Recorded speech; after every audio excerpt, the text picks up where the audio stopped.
Exodus 40. Moses finished the work. God spoke to Moses. On the first day of the first month, set up the dwelling, the tent of meeting. Place the chest of the testimony in it and screen the chest with a curtain. Bring in the table and set it, arranging its lampstand and lamps. Place the gold altar of incense before the chest of the testimony and hang the curtain at the door of the dwelling. Place the altar of the whole burnt offering at the door of the dwelling, the tent of meeting. Place the wash basin between the tent of meeting and the altar and fill it with water. Set up the courtyard on all sides and hang the curtain at the entrance to the courtyard. Then take the anointing oil and anoint the dwelling and everything in it. Consecrate it and all its furnishings so that it becomes holy. Anoint the altar of whole burnt offering and all of its utensils, consecrating the altar so that it is completely holy. Anoint the wash basin and its base. Consecrate it.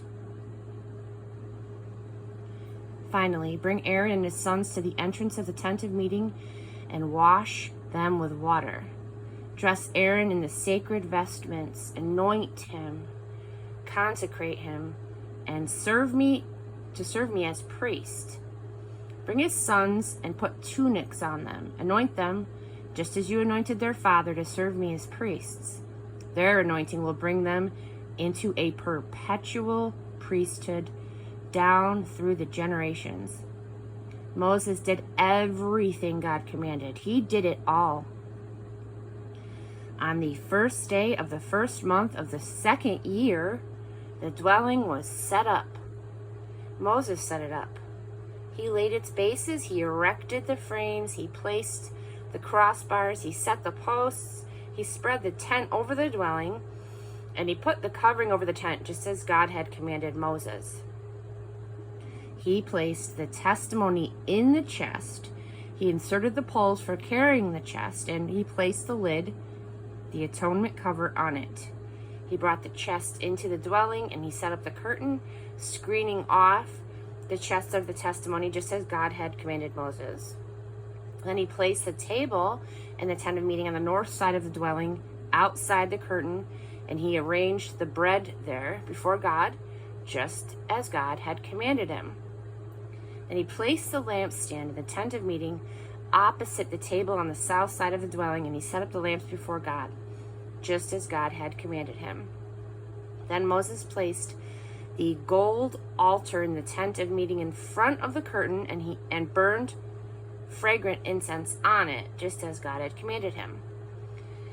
He placed the screen at the entrance to the dwelling. He set the altar of whole burnt offering at the door of the dwelling, the tent of the meeting, and offered up the whole burnt offerings and the grain offerings, just as God had commanded Moses. He placed the wash basin between the tent of meeting and the altar and filled it with water for washing. Moses and Aaron and his sons washed their hands and feet there.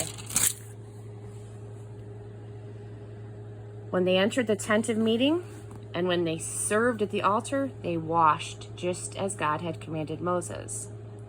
Finally, he erected the courtyard all around the dwelling and the altar, and he put up the screen for the courtyard entrance. Moses finished the work. The cloud covered the tent of meeting, and the glory of God filled the dwelling. Moses couldn't enter the tent of meeting because the cloud was upon it, and the glory of God filled the dwelling. Whenever the cloud lifted up from the dwelling, the people of Israel set out on their travels. But if the cloud did not lift, they wouldn't set out until it did lift. The cloud of God was over the dwelling during the day, and the fire was in it at night, visible to all of the Israelites in all of their travels.